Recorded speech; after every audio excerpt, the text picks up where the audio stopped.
back to Sledgehammer Horror, guys. I am Ken Sledge. And I'm Ashley Sledge. And let's talk horror. So today we're going to count down our top 10 horror movies that made us who we are.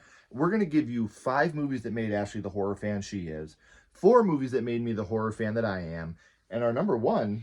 Our number one is one that made us who we are. Sledgehammer Horror would not exist without number one, but to get to number one, we got to start at number 10. So you want to give us the number 10, babe? Yeah, so number 10 is 13 Ghosts.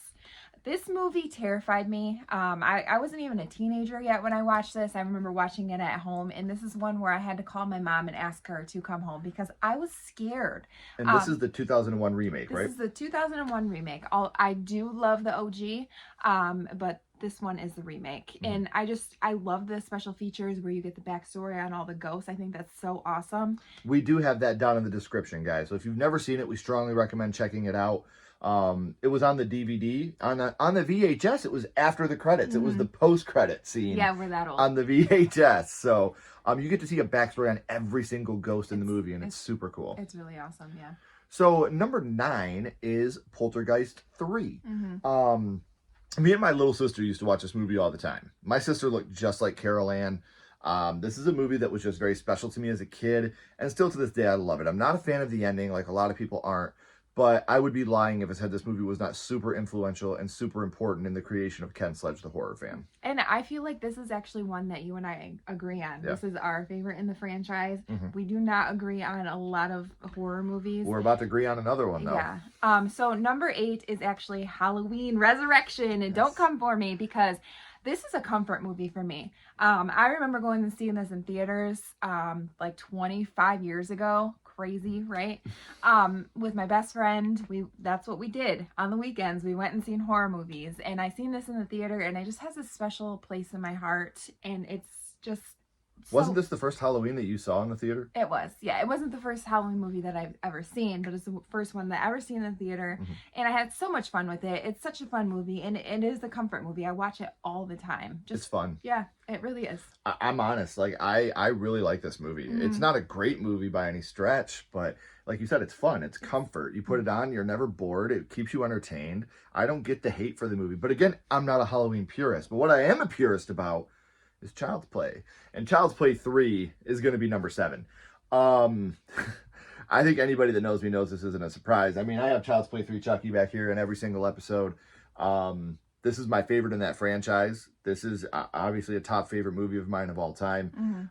Very important film. And, you know, me, my cousins, you had Josh, Al, Mike, Nick, Brad, Jack, Caleb, Britley, Brandy. All of us would watch this movie every weekend. And it was such an influential, impactful... I can't tell you how many times in my life I've said, "Where are you, you little shit?" Yeah. You know, like, I love... This to me is the perfect Chucky movie. It's still scary. Chucky's still a dick, but he's really actually starting to get his, you know, the grounding in how funny he can possibly be. So, big fan of Child's Play 3. That's going to be my number 7. I love Child's Play 3 also. Like, I love how they went and did something different. It wasn't them, you know, just Chucky following around a little boy again. And I think that's why it gets so much hate, is because it's different. It's different, and it was not even a year later, and Andy's a teenager now, so yeah. Well, you love Child's Play 3, but I believe there's a Chucky movie you like a little more. So, coming in at number 6 is Bride of Chucky. Everything is better with a bride. I'm infatuated with this movie. It's so fun. I love that Chucky gets a bride, and just the two of them together, it's just... They're great. They bounce off of each other so well. And I have always enjoyed this movie. I love the parts with Chucky and Tiffany. Yeah. A lot. They're amazing. They as toxic as their relationship is, they're funny. Right. And I get a kick out of them, and I love them together. At least they, you know, people that kill together stay together. Yeah. So number 5 is a movie not a lot of people talk about, not a lot of people have heard of, but it is streaming free on YouTube. We also have that down in the description as well. And it's the made-for-TV film, Stephen King's Sometimes They Come Back. This is the first movie I can remember being really, really scared of. There's another movie coming up that we'll talk about that gave me a really good jump scare. But this is the one that I remember just really scaring me.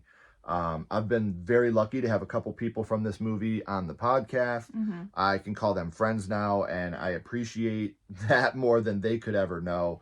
But it's a scary movie. This movie is just primed and begging for a remake. Mm-hmm. The budget for made for TV is just like the It miniseries from 1990. Fantastic movie. A remake wouldn't ruin it even if it was bad. You know, It 17 and 19 were great. It 1990 is great. I think we could make a great Sometimes They Come Back today. So it would be number 5 for me. Obviously number 2 if we're going on how important it is to just me. But man, Sometimes They Come Back. Super important movie in the life of Ken Sledge. Mm-hmm. And this one, I kind of came in late in the game. I made her watch it. He did. And I was like, I freaking love this movie. Like, why did I never see this before? And yeah, so I agree. I like Still to this day, it's my favorite King Mhm. adaptation.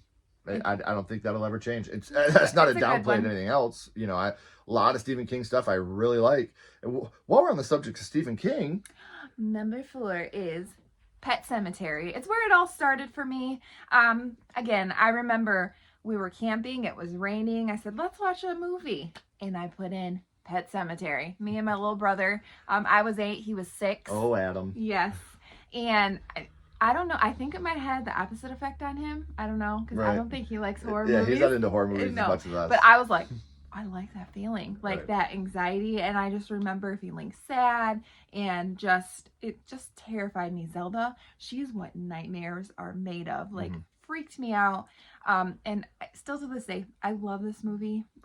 We have this outdoor cat that we call Church. So we got Church. He sits, like, he literally sits in our driveway, and I come home and it looks like Church, and it is terrifying. And we have a Pet Cemetery We do. that Ashley made a sign for, I did. and it looks just like the sign from Pet Cemetery. So, again, a movie that's had a huge impact on both of us. So, I feel like I wouldn't be the horror fan I am without this movie. right, very important film. Well, it was your first. It was my first. Speaking of first horror movies, number 2, which would be my most influential on just me personally, it's House. Again, I don't think this is going to be a secret to anybody. This was my first horror movie. This is my favorite horror movie. Me and my grandma Penny used to play House. We would stand by the closet and I'd be like, Grandma, wait till exactly 12 o'clock. And then she'd make a ding noise and we'd open the closet and we'd act like a monster was in there. It's just a very special movie to me. I still probably watch it 5-6 times a year. We took a vacation. We went out to the house out in California. And I cried in front of the house. Yeah, he was like I memorized. FaceTime my grandma and like, look where I'm at. Yeah. You know, Our kids are like, can we leave? I Like, was like, you're all grounded when we get home. But again, it's something that I never thought as a young kid how important a movie could be to me the older I got. And Sledgehammer Horror 100% would not exist without the existence of House. So that's going to be my number 1. The most important movie for me as a human being in the horror genre is House, for sure. So, number 2, this is my favorite horror movie, and this is People Under the Stairs. Again, I remember watching this as a young kid. The boys under the stairs terrified me. Mommy and Daddy terrified me. I always felt so sorry for Alice. Like, she didn't deserve any of that. Neither did None the of boys. them, yeah. None of them deserved to be put in that position. And I love a horror movie that has a message, but is a horror movie first. And that's what this movie does. And It does it perfectly. It does. And it terrifies you. It has this great message. And I adore this movie. All the acting in it's perfect. It is. And we are, as of now, we're supposed to be getting a A remake. Jordan Peele produced remake. And I'm very nervous about it, and I feel like it's gonna come down to who they cast as, the roles of Absolutely. Mommy and Daddy. Fool, like Alice. These are all going to be extremely important in making this movie Yeah. successful. So number 1, obviously, back in 2005, a young Ken, who went by Kenny at the time, fell in love with a girl named Ashley. And they decided to go on their first date. And where do we go? We went and we seen War of the Worlds. The first date we had, you could ask me today, and I still can't tell you anything really about the movie. I was so nervous because I was sitting next to the person I wanted to spend the rest of my life with, and I knew it then. But without War of the Worlds, Sledgehammer Horror wouldn't exist. No. It's the first movie that her and I went. It was our first date. Mm-hmm. And I love you just as much now as I did then. Oh, I love you too. It, like I said, of all the movies that we talk about and how important they are to us, Mm-hmm. while this isn't going to be on any of our top 10 favorite lists, we wouldn't exist together without War of the World. Mm-hmm. And maybe our lives would have went in a different direction, and this could have been Sledgehammer comedy or Yeah. Sledgehammer drama, but we are Sledgehammer Horror because of how important the genre is to us, Mm-hmm. and how we grew up, and how this was everything to us growing up. Yeah. Was horror. And then we were lucky enough to find each other and be able to do something that we consider as to be very special. Yeah, and something doing that things like this. we can actually agree on. Like, I will get upset with him if he watches a horror movie without me. That's I'm very like, true. I'm like, no, you have to wait until I'm home. Like, this is our thing together. Like, Yeah. horror, this is the one, pretty much the one thing besides like the love for our children that we actually can share together because we're so different. But this, yeah, it definitely brought us together. I feel like we connected on that level. Mm-hmm. And yeah, That's something we've always been in agreement on, Mm-hmm. is horror. So let us know down in the comments, guys. What are some of your horror movies that made you the horror fan that you are today? What do you think of our movies? Are they good? Are they not good? Are you shocked? Did you know what was coming? Let us know down in the comments. We'd love to hear what movies made you guys. And if you haven't already, please like and subscribe. It helps build the channel more than you know. And follow Sledgehammer Horror on social media. Our links are down in the description as well. But until next time, keep talking horror. Stay who you are. And we'll see you guys soon. Bye, guys.